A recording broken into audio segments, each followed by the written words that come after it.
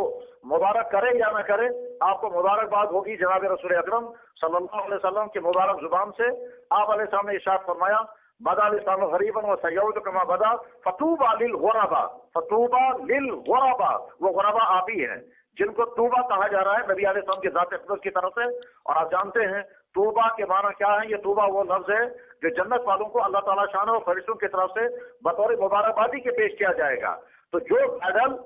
اور جو آنرشپ اللہ کی طرف سے اور فرشتوں کی طرف سے جنت والوں کو ہوگا، وہ آنرشپ اور وہ میڈل آپ کو جناب رسول اکرم صلی اللہ علیہ وسلم دے رہے ہیں اسی دنیا میں، کیونکہ فتوبہ للغرباء الذین یصلحون ما افسد الناس، اس زمانے میں جب کہ لوگ خرابیوں کا شکار ہو رہے ہوں گے، میری امت کا جو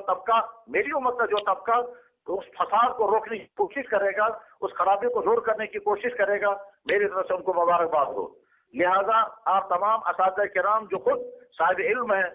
کچھ مفتی حضرات ہیں، کچھ حافظ ہوں گے، کچھ عالم ہوں گے، آپ کو جوانی کی زندگی میں ہیں، اس طرح سے اپنی جوانی کو معیاری اور نمونے کی جوانی بنائیں۔ ایسا نہ ہو کہ آپ کو دیکھ کر کے آپ سے پڑھنے والے کہیں گے کہ ہم کو پڑھانے والا ہم کو اسلام پڑھا رہا ہے مگر وہ خود اسلام سے دور ہے، اس کی عبادات صحیح نہیں ہے، اس کے اخلاقیات صحیح نہیں ہے، اس کا خود موبائل کا غلط یوزنگ ہو رہی ہے، اور وہ خود اس کی آنکھیں کنٹرول میں نہیں ہے، اس کی سوچ بھی صحیح نہیں ہے۔ اگر خدا نخواستہ ایسا ہوا تو گویا آپ کی طرف سے غلط میسج ان کو جا رہا ہے۔ اس لیے ایک طرف سے آپ اپنے آپ کو بہت ہی محتاط اور بہت پاکیزہ زندگی والا بنائیں، اور دوسری طرف سے ان کا مائنڈ سیٹ اچھے سے اچھا بنائیں۔ آپ سمجھ لیں آپ مدرسے میں نہیں ہیں، مدرسے میں پڑھنے والوں کو آپ ڈانٹ ڈپٹ کریں اور سخت سست ہیں، کوئی کچھ نہیں کہے گا کیونکہ ماحول یہاں کا، لیکن آپ اس جگہ ہے جہاں بڑی محبت کے ساتھ بڑی شفقت کے ساتھ ان کو پڑھانا ہوگا، بلکہ اتنی محبت اور شفقتیں آپ کی طرف سے ان کو ملنی چاہیے کہ وہ ان کو ہر اگلے دن شوق زیادہ سے زیادہ ہو جائے، اور وہ شوق تبھی ہوگا کہ جب آپ کا انداز، آپ کا اسلوب، آپ کا پڑھانے کا مزاج اتنا مشفقانہ ہو، اتنا دوستانہ ہو، اتنا دوستی کا انداز ہو، اتنا پیارا انداز ہو کہ وہ آپ سے اکتانے نہیں چاہیے، آپ سے دور بھاگنے نہیں چاہیے، اور ان کا ذہن جو ہے وہ آپ سے الرجک نہیں ہونا چاہیے، بلکہ وہ شوق کے ساتھ آپ سے پڑھیں۔ اس لیے بڑی محبت کے ساتھ دوستانہ ماحول میں ان کے مزاج کو سامنے رکھ کر اور ڈانٹ ڈپٹ کے بغیر محبت کے ساتھ، شفقت کے ساتھ، اتنی شفقتوں کے ساتھ پڑھائیں۔ ویسے بھی بہت سارے بچے شاید ہو سکتا ہے آپ کے ہم عمر ہوں، تو اس لیے ہم عمر ہونے میں بھی آدمی کو بڑی بے تکلفی ہوتی ہے اور مزاج مل جاتا ہے، لیکن بہرحال آپ کا بیک گراؤنڈ جو ہے وہ بیک گراؤنڈ ہے، اور ان کا بیک گراؤنڈ سکول و کالجوں کا بیک گراؤنڈ ہے، اس لیے کچھ نہ کچھ ڈفرینسز تو ہوں گی، لیکن آپ کو وہ فاصلے، وہ ڈسٹینسنگ کم کرنی ہوگی اور ان کے قریب جانا ہوگا، اور ان کے محبتوں کے ساتھ اور شفقتوں کے ساتھ ان کے مزاج کی رعایت کرتے ہوئے ان کو دین سمجھانا ہوگا۔ تو ایک طرف سے آپ کو ان کے اچھے سے اچھی تعلیم کی فکر کرنی ہے، دوسری طرف سے ان کا مائنڈ سیٹ جس کو ہم کہتے ہیں تربیت، اور تربیت بھی اچھی سے اچھی کرنی ہے۔ کل کو یہ بچے یہ تو اپنا سلیبس پڑھنے کے لیے یونیورسٹی یا کالجوں میں آئے ہوئے ہیں، یہ دین پڑھنے کے لیے وہاں نہیں آئے ہیں، لیکن یہ جو آپ ضمن میں ان کو ہفتے میں 1 گھنٹہ 2 گھنٹے یا روزانہ کا تعلیم کا سلسلہ اگر شروع ہوا تو یہ مان لیجئے یہ ضمنی طور پر ہو رہا ہے، لیکن آگے چل کر کے اگر یہ ضمنی تعلیم مضبوط ہوئی تو آگے زندگی کے جس میدان میں بھی یہ جائیں گے وہ ایک مسلمان بن کر، ایک پختہ ایمان والا بن کر، ایک اچھے کردار والا بن کر، اور آگے جہاں بھی جائے گا یہ اینٹی کرپشن کا انسان ہوگا، تبھی آپ کو یہ سمجھ آپ کی محنت کامیاب ہوگی۔ سوسائٹی میں جو خرابیاں ہیں ان خرابیوں کو بار بار ان بچوں کے ذہن میں ڈالنا ہے، مگر محبت کے ساتھ اور ساتھ میں بڑی حکمت کے ساتھ۔ آپ اچھی طرح سے سمجھنا ہوگا کہ کیا اس وقت جس خرابی کا مجھے تذکرہ کرنا ہے یہ خرابی سن کر کے یہ دور کریں، یہ خرابی دور کرنے کا مزاج آ چکا ہے یا نہیں۔ ایسا نہ ہو کہ ابھی زمین تیار نہیں ہوئی اور آپ نے اس میں بیج ڈال دیا۔ یعنی مان لیجیے ایک بچہ ابھی طرح طرح کی خرابی میں مبتلا ہے، وہ ڈانس سنتا ہے، وہ ڈانس دیکھتا ہے، وہ میوزک سنتا ہے، اس کا فرینڈ شپ جو ہے وہ غلط ہے، اور آپ نے پہلے دن آ کر اسے کہا یہ بھی غلط، وہ بھی غلط، یہ بھی حرام، وہ بھی حرام، اور اس کے بعد پھر اگلے دن وہ آپ کے پاس آئے گا ہی نہیں۔ سمجھ جانا چاہیے کہ سٹپ بائی سٹپ پہلے ابتدائی چیزیں آہستہ آہستہ بتائی جائیں. جب آپ کو لگے گا کہ اب آخری درجے کی چیز بھی سمجھانے کا وقت آ گیا ہے اور اب اگر وہ بات اسے بتائی جائے گی تو یہ ریئیکٹ نہیں کرے گا, اس کو ہارٹ نہیں ہوگی اور یہ دور نہیں بھاگے گا بلکہ نزدیک آئے گا, تب یہ بات بتانی ہوگی. ایسا نہ ہو کہ آپ پہلے دن ہی وہ ساری باتیں ان کو بتانے لگیں اور اس کے بعد پھر وہ پہلے دن ہی گھبرا جائیں گے اور ان کے دل میں ڈر. مثلا فرض کیجیے خدا نہ خاصا کوئی بچہ جو ہے وہ ڈرگس میں پھنسا ہوا ہے, آپ پہلے دن اگر آ کر کہیں گے یہ شراب ہے, یہ حرام ہے, یہ ڈرگس ہے, یہ ناجائز ہے, یہ جرم ہے, تو اس کے معنی یہ ہے کہ وہ تو ابھی تیار ہو ہی نہیں پایا ہے اور ابھی اس کا مائنڈ سیٹ اتنا پختہ نہیں بنا ہے کہ وہ بڑی سے بڑی قربانی کو دینے کو تیار ہو جائے. تو ایسے وقت میں ابھی آپ کو چھیڑنا ہی نہیں ہے, بلکہ یوں کہیے بیٹا بھائی صاحب جو کچھ آپ کر رہے ہیں ہم اس کو نہیں چھوڑتے, ہم تو ابھی آپ کی زمین, یعنی پہلے پازیٹیو چیزیں ان کو بتائیں اور جو نیگیٹو چیزیں ہیں ان کو ابھی چھیڑنا نہیں ہوتا ہے. اور یہ سارا تبھی ہوگا کہ جب اللہ سے آپ دعا بھی کرتے رہیں گے کہ یا اللہ ہم کو ان تمام بچے جو ہم سے پڑھنے کے لیے آ رہے ہیں ان کو ہم کو ذریعہ بنا, یہ ہدایت پر کھڑے ہو جائیں. اور ہدایت کے لیے ضروری ہے ایمان بھی پختہ ہو, اللہ کا ڈر ہو, نبی کی محبت ہو, نبی کے طرز حیات اور ان کے مشن پر چلنے کا مزاج بنے اور گناہوں سے بچنے کا مزاج بنے اور اخلاق اچھے سے اچھا بنے, رویے اچھے سے اچھے ہو جائیں, وتیرے بہتر بن جائیں اور بیہیویئر اتنا اچھا بن جائے کہ آگے چل کر کے یہ اپنے گھر آئے گا تو گھر والے کہنا چاہیں کہ ہمارا بچہ تو نور بن کر کے آیا. اور آگے چل کر کے یہ بچہ جب چاہے جاب کرے اور چاہے بزنس کرے, چاہے کورٹ میں جائے, چاہے سوسائٹی کے جس پروفیشن میں جائے اور چاہے اپنے گھر میں رہے, اپنے گاؤں میں رہے یا ورلڈ میں کہیں بھی پہنچ جائے, یہ ایک مسلمان بن کر کے جانا چاہیے. اور یہ سارا آپ کے ہاتھ میں ہے. یہ سمجھیے کہ آپ ایک نرسری کا کام کر رہے ہیں, یہ نرسری آگے چل کر کے کیا کیا بن جائے گی, ایک بہت بڑا درخت بنے گا, اس سے پھل آئے گا, ایک سے بہت اچھے اچھے پھول نکلیں گے, ایک سرو بنے گا اور خدا نہ خاصا ایسا بھی ہو سکتا ہے کہ کوئی کانٹا بھی بن جائے. تو میں ان تمام باتوں کو سمیٹتے ہوئے میں عرض کروں گا کہ آپ تمام اساتذہ کرام کو بہت بہت مبارک ہو اور آپ کے کندھوں پر ایک بڑی شاندار قسم کی ذمہ داری آئی ہے. یہ آپ کے لیے صدقہ جاریہ بنیں گے اور اگر یہ تجربہ کامیاب ہو گیا تو پھر اس کا نتیجہ یہ نکلے گا کہ دوسری جگہوں پر بھی اسی طرح سے دینی مزاج رکھنے والے آگے آئیں گے اور ایک ماحول بنے گا. اخیر میں ڈاکٹر مدثر اور ان کے دوستوں کو بہت ہی مبارکباد پیش کرتا ہوں کہ ان کے دل میں جذبہ پیدا ہوا اور انہوں نے یہ ادارہ کھڑا کیا کہ جو بہت ہی ایک مناسب نام کے ساتھ شروع ہوا ہے اور امید ہے کہ اس سے کسی کو نہ الرجی ہوگی اور نہ یہ کسی کے اینٹی ہے. اس کا تعلق جو ہے وہ اپنے مسلمان بچوں کو صحیح راستہ دکھانے کے متعلق ہے. یہ کوئی کنٹروورسل چیز بھی نہیں ہے. اور ساتھ میں یہ بات بھی ذہن میں رکھ لیں کہ خبردار یہ غلطی ہرگز مت کرنا کہ کوئی مسلکی تضاد پیدا کرا دیں. یاد رکھنا چاہیے کہ ہمارے مسلم معاشرے میں جو چند خرابیاں ہیں ان خرابیوں میں بدترین خرابی یہ ہے کہ چھوٹے چھوٹے مسلکی معاملات میں مسلمان آپس میں ٹکراتے ہیں جس سے دین کو کوئی نفع ہونے والا نہیں ہے. آپ بچوں کا مزاج ایسا بنائیں کہ صاحب ہاتھ اوپر باندھے یا نیچے باندھے یہ کوئی مسئلہ ہی نہیں ہے. اصل مسئلہ ہے کہ ہم نمازی بن جائیں. نمازوں کے بعد زور سے پڑھیں یا آہستہ پڑھیں یہ مسئلہ ہی نہیں ہے. مسئلہ یہ ہے کہ جو کچھ ہم پڑھ رہے ہیں اس پڑھنے کا جو میسج ہے وہ میسج ہمارے اندر آ جانا چاہیے. مسئلہ یہ مذہبوں کا یہ مسئلہ ہی نہیں کہ آپ بزرگوں کے یہاں جا کر کے آستانوں پر جا رہے ہیں یا نہیں جا رہے ہیں. اصل مسئلہ یہ ہے کہ بزرگوں کا جو مشن تھا, اولیاء کا جو مشن تھا, وہ مشن ہماری زندگی میں آ گیا یا نہیں, ویسی پاکیزہ زندگی ہماری بنی یا نہیں بنی. یعنی ہر وہ مسئلہ جس مسئلے کی بنا پر مسلکی لڑائیاں ہوتی ہیں اور وہ مسلکی لڑائیاں دینی مزاج کو اس طرح سے بھسم کر دیتی ہیں, تباہ کر دیتی ہیں جیسے آگ لکڑی کو جلاتی ہے, اسی طرح سے یہ مسلکی لڑائیاں جو ہیں یہ دینداری کی مزاج کو ختم کرتی ہیں. تو خبردار آپ اپنے ماحول میں مسلک کی کوئی بات ہرگز نہیں چھوڑیں گے. کسی کو نہیں کہیں گے آپ فلاں طبقے کے ہیں اس طبقے کو چھوڑ کر فلاں بن جاؤ, نہیں. بس اللہ نے اور اللہ کے نبی نے جو حکم دیا ہے ہم اللہ کو ویسا ہی مانیں گے جیسے ہمارے نبی نے ہم کو بتایا اور اللہ کے نبی کو ہم ویسے ہی مانیں گے جیسے اللہ نے بتایا. اور انبیاء علیہ الصلوۃ سارے نبیوں کی زندگی جیسی تھی ہمیں ویسی ہی زندگی ہم ان کو مانتے ہیں اور ان کے اندر جو خصوصیات اللہ نے رکھی ہر ایک پر ہمارا ایمان ہے. اور اس کے بعد پھر اللہ کے نبی, آخرت, قرآن کے مطابق اگر کہیں کوئی بات مسلکی اختلاف رائے کے دائرے میں آتی ہے تو اس کو چھڑنا ہی نہیں ہے. ہمیں یہ بحث نہیں کرنی ہے کہ اللہ کے نبی بشر تھے یا نور تھے, ہمیں یہ بحث کرنی ہے کہ اللہ کے نبی دنیا کے تمام انسانوں کے لیے رول ماڈل بن کر کے آئے، اور ان سے زیادہ بہتر رول ماڈل اس کائنات میں کوئی نہیں ہے، کوئی نہیں، ہرگز کوئی نہیں ہے۔ اور یہ ہم نہیں ہیں، ہم نہیں کہتے، دنیا کے تمام بڑے بڑے اسکالروں کو یہ تسلیم ہے، دنیا کے تمام بڑے بڑے رولر اس کو مانتے ہیں، دنیا کے تمام بڑے بڑے ریفارمر وہاں اپنا سر جھکاتے ہیں۔ تو اللہ کے نبی کی ذات اقدس ہم سب کے لیے رول ماڈل ہے، رول ماڈل بنا کر کے بچوں کے سامنے آپ کا کردار پیش کریں، بجائے کہ آپ ان کی ذات اقدس کے متعلق کوئی اس طرح کی بات چھوڑیں۔ تو ڈاکٹر مدثر اور ان کے دوستوں کو جو لوگ بھی مدد دے رہے ہیں اور جو لوگ بھی یہ سارا ارینج کر رہے ہیں، ان کو بہت بہت مبارک، اور اللہ کرے کہ آپ کی یہ محنت برابر ہو، اس کا میٹھا پھل سب کے سامنے آ جائے، اور جو بچے بھی اس سے فائدہ اٹھا رہے ہوں وہ بچے اگلی زندگی میں کامیاب مسلمان بن کر، کامیاب افسر بن کر، کامیاب ٹریڈر بن کر، جس پروفیشن میں جائیں وہاں کامیاب سے کامیاب تر انسان بن کر زندگی گزاریں۔ بس یہی منتشر سی باتیں جو اللہ نے ذہن میں ڈالی وہ میں نے عرض کر دی۔ اگر ان میں کچھ باتیں قابل قبول ہوں تو قبول کر لی جائیں، اور اگر ان میں کوئی نقص رہ گیا ہو تو وہ بولنے والے کی کمزوری، علمی اور عملی کمزوری کا نتیجہ ہوگا۔ اللہ مجھے بھی معاف فرمائے، اور اللہ تعالیٰ شانو آپ کے شوق اور جذبے کو اور آپ کی اس محنت اور جدوجہد کو